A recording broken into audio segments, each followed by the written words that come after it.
యేసుక్రీస్తునాథుని యందు ప్రియమైన దేవుని బిడ్డలారా, మనమందరికీ ఈనాడు దేవుడిచ్చే వాగ్దానం యెషయా గ్రంథం 33వ అధ్యాయం 10వ వచనం. ఇదిగో నీ దేవుడు నీ ముందు వెళ్ళుచున్నాడు, నీ అభివృద్ధిని, నీ ఆశీర్వాదాన్ని నీకు దయచేయుటకు ఆయన నిన్ను బలపరచుటకు నీతో ఉన్నాడు.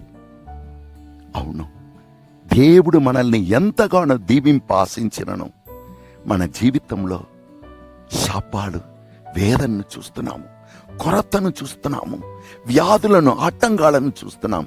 కారణం ఏం తెలుసా? అన్ని రకమైన అశుద్ధమును మన జీవితంలో అనుమతించి ఉన్నాము.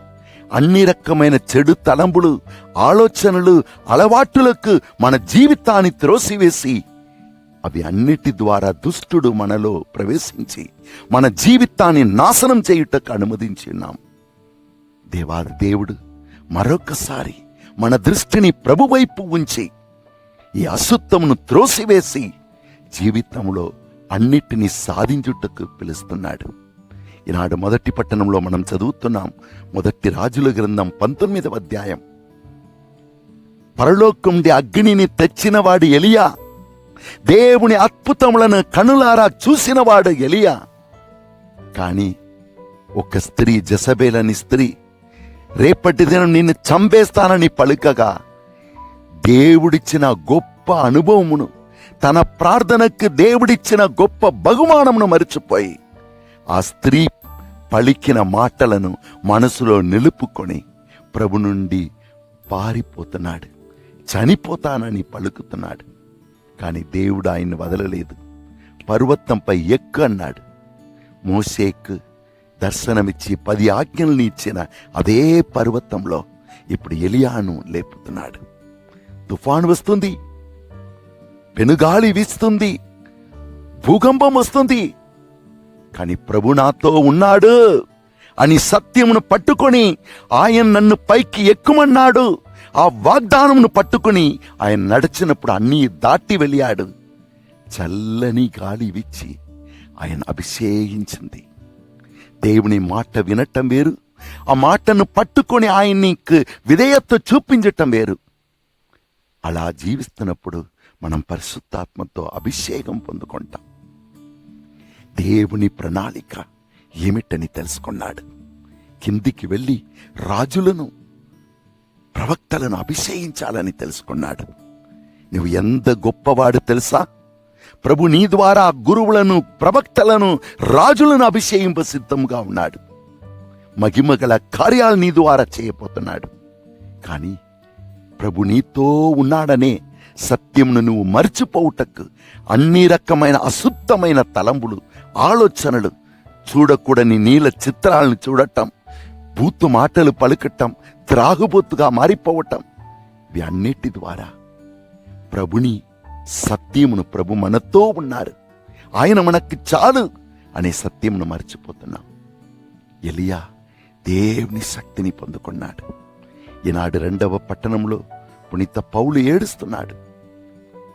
మన యూదులు, మా పితరులు గొప్ప అబ్రహాం సంతతివారు, మోషే సంతతివారు, దావీదు మహారాజా సంతతివారు. కాని వారు ప్రభు మాతో ఉన్నారని సత్యంను మర్చిపోయారు. లేని పోని దాన్ని పట్టుకొని ఒక్కొక్కరిని గాయపరచుకుంటూ జీవిస్తున్నారు. అయ్యో, వారు కాపాడపడాలి అని కన్నీరు కారుస్తున్నాడు. ఈనాడు సువిశేషంలో చూస్తున్నాం, యేసయ్య 5 రొట్టెలతో 5,000 మంది ఆకలిని తీర్చాడు. అబ్బా, మన దేవుడు సజీవుడుగా ఉన్నాడు. యేసు మన దేవాది దేవుడని గుర్తించుకున్నారు. ప్రభు పలికారు, ఈ అనుభవం నువ్వు పొందిన మాత్రం సరిపోదు. ఈ అనుభవం నువ్వు ప్రతినిత్యం కాపాడుకోవాలి, దాన్ని నువ్వు సొంతం చేసుకోవాలి. ఆ అనుభవంతో నీవు నీ దేవుని మహిమగల కార్యాలు భూమిలో చేయాలి. ఈ రోజు నేను చేశా, రేపటి దినం నువ్వు చేయాలి, ఈ లోకం రక్షింపబడాలి అన్నాడు. వెళ్ళుమన్నారు. వారు పయనించారు. కానీ ఆ సముద్రములో తుఫాన్ను చూడగానే, అయ్యో, దేవుడు మనతో ఉన్నారు, అద్భుతం చేయువాడు యేసు ప్రభు మన దేవుడనే సత్యంను మర్చిపోయి అయ్యో అయ్యో అని తుఫానుకు బలిగా మారిపోతున్నామని ఏడుస్తున్నారు.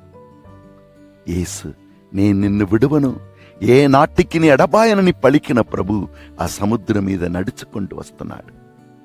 వారు మనస్సులో భయము, భీతి, ఆందోళనతో ఉన్నప్పుడు ప్రభువే ముందు నడుచుకుని వచ్చినా కూడా ఆ ప్రభుని కనుకోలేరు. అయ్యో భూతం, సాతానని ఏడ్చారు. అవును, ప్రభు ప్రతినిత్యం మన ముందు ఉన్నాడు. కానీ ఆ అనుభవంను పొందకుండా ఉండుటకై మన మనస్సులో అన్ని రకమైన భయము, అన్ని రకమైన నీచమైన ఆలోచనలు సాతాను పెడుతున్నాడు. దాని వలన ఆ ప్రభుని చూడలేకపోతున్నాం. వెంటనే పేతురు, అయ్యా అది నువ్వంటే ఆ సముద్రం మీద నడచుటకు నాకు ఆజ్ఞ ఇవ్వు అనగా ప్రభు మాట ఇచ్చాడు, రా. పేతురు మాటను విన్నాడు, విధేయత చూపించాడు. ఏ సముద్రంను చూచి భయపడ్డాడో ఆ సముద్రం మీద కాలు ఉంచి దాన్ని తొక్కుకుంటూ నడుచుకొని వెళ్ళాడు. కానీ మరు నిమిషం ప్రభువే ముందు ఉండి నాకు కూడా ఆ అలలను చూడగానే లోపలికి వెళ్ళిపోయాడు. ప్రభు కాపాడుమనగా ప్రభు తన చేయిచ్చి ఆయన్ని పైకి లేపాడు. కుమారా, కుమార్తె, ప్రభువే నీ ముందు ఉండవచ్చు, అయినను ప్రభు నాతో ఉన్నారు. ఆయన నాకు చాలు. ఆయన సజీవుడైన దేవుడు. ఈ సత్యమును ప్రతినిత్యం మన ఆత్మ పట్టుకోవాలి, దాన్ని ప్రతినిత్యం జీవించాలి. అవును, ఆ ప్రభు శక్తి చేత అన్నిటిని మనం సాధించగలము. పేతురుని ఒట్టు చేర్చాడు, నిన్ను నన్ను కూడా ఒట్టు చేస్తాడు. మహాకృపకు ఒట్టు అయిన యేసయ్యా, నీ శక్తిని మాకివ్వమయ్యా, నీ విశ్వాసం మాకివ్వమయ్యా. ఏది జరిగినా జరగకపోయినా సజీవుడైన నీవు మాతో ఉన్నావు, మా యందు ఉన్నావు. నీతో కలిసి మా జీవితాన్ని ధన్యపరచుకొని మేము ఎక్కడ ఉన్నామో, ఎవరితో ఉన్నామో వారందరినీ జీవితాన్ని కూడా ఆశీర్వాదముగా మార్చుటకు మమ్మల్ని అభిషేకించుము. యేసు పరిశుద్ధ నామమున మేము అడిగి పొందుకుంటున్నాము తండ్రి. ఆమేన్. Praise the lord.